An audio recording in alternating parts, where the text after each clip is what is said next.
Joy and the Pathless Path. The last couple of days have felt very different to me, and I'd be interested in knowing how they've been feeling for you. So let me know in comments how things have been going for you. But yesterday I did something I haven't done in a while. My routine lately has consisted of unpacking boxes and just trying to find places for everything in my new home. But yesterday, instead of just doing that and doing my usual sessions, I gave myself space to talk to two old friends that I haven't spoken to for a while. And I'm sure this is a part of other people's lives as well. I'm definitely hearing stories about this, about how people are connecting with people, some of whom they would see ordinarily and speak to ordinarily, and some of whom they haven't spoken to in a long time. But the conversations were really wonderful, and I guess the characteristics of those conversations were honesty and humor and vulnerability and definitely love, and a lot of sharing of profound eternal truths, I guess, if you will. And so that left me feeling very, very light, and I didn't attach to that, as in try and cling to it. I just let it flow through me. And then later in the day, I had a really wonderful time with my daughter, who made a meal for us, and she went to such a lot of trouble to make this beautiful pre-Easter meal, all these amazing little tasty things, and just the love and attention that she put into it really connected to me. And I find that there's a lot happening right now in my life that is affecting me in a different way. Are you feeling this?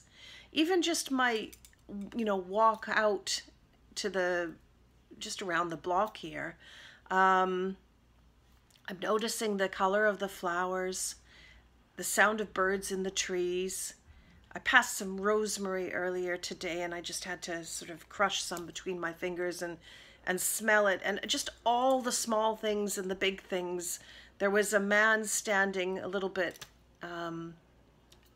under a tree, a cherry blossom, and he shook it, and he was shaking it for his French Bulldog, who was standing under the tree. Actually, I thought the French Bulldog was kind of nonplussed by it, but I was completely charmed by him doing that for the dog. The man was wearing this rainbow colored sort of toque, this hat, and I wanted to take a picture, but I guess I took a picture in my mind, and now I'm sharing it with you. It's these moments seem so rich at the moment for me, so alive, so almost illuminated, I want to say. So it's a joy, and I feel that if we don't try and attach to it and hold something, a bit like water, which will just run through your fingers, you experience the pleasure of the moment. But some other things have emerged too. And this morning I had made a little note that one of my favorite band for the last 34 years, since I first heard them, was doing this wonderful gift for people, which was a live streaming of their last concert, because they retired after this. And the name of the band is Runrig, and if you're interested, you can certainly find a post. I put a post up this morning and shared it with people in case they should be interested too. But to me, Runrig is woven into the fabric of my life. They go all the way back to 1986, for me anyway. They started earlier than that, and they are so much a part of who I feel I am, my passion. They're very soulful. They're profound, moving. There's so many things, actually, so many things that I don't think I could describe. But this live streaming was a hugely emotional experience, and made more significant because I shared it with a good friend of mine, and we were listening at the same time. He'd never heard them before, and just sharing our responses to some of the songs and having a really lovely chat. And I thought, gosh, I have not given myself time to do something like this in a very long time. The boxes waited, the many things I could have been doing waited, and And I'm so much the better for these times. And so what it got me thinking, because we've been talking, a couple of people and myself have been speaking the last couple of days about the pathless path, and that these times are offering up extremes, really, if you will, or polarities. So on the one hand, you've got the potential of identifying with this as a tragedy and a threat, and that there's a lot of things happening that are maybe making people uncomfortable. There's a lot of things being discussed about technology and possibly infringement on human liberties. There's a lot of that kind of stuff out there, and you can definitely experience that and identify with that if that's what you want. The other side of things, I see a lot of people who are looking at the awakening of human consciousness and how this is the kind of great coming of a new era, and that it's all love, it's all, you know, part of a great cleansing, if you will, and that they're viewing it very much as, what am I trying to say here? I'm representing a point of view that is not necessarily one I attach to, but I want to be accurate with it, that this is a hugely positive thing.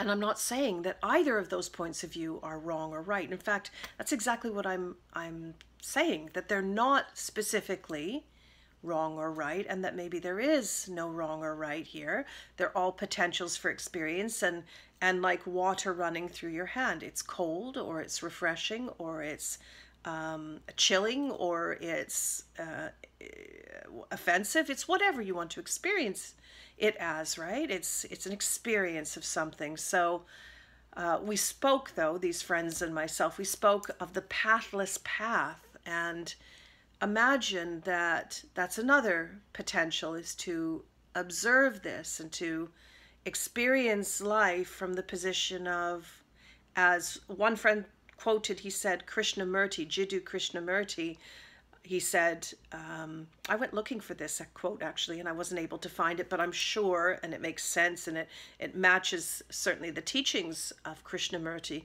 But he said that he said something along the lines of, you know, he was asked for some kind of important message for mankind or whatever, and what he was saying was about life, about the experience of life, about whatever path it is that you are on and whatever happens to you one way or the other. And he said these words, and I think these say it all actually, which was, I don't mind. And so that to me said a lot. It said that he was on the pathless path, but more than that, he wasn't coming from a perspective of being heavily identified with a construct or a story in his head about, you know, this event is good, this event is bad, this person is this person is that, these strivings are beneficial, these strivings are a waste of time, whatever it is you want to assess, that he was beyond the mind in that respect. He had expanded his awareness to the point of not experiencing life like that, but more like that water flowing through. And so I feel it's an offering for this time. It's not, I'm not going to say it's the way. I definitely don't feel that, but that the pathless path is, for me anyway, it's a way of being in very changing times that gives you the ability to choose what you respond to observe, and to be fully in the moment. And as I described to you, sitting watching the man shaking the cherry blossoms on his dog, it was an illuminated moment. And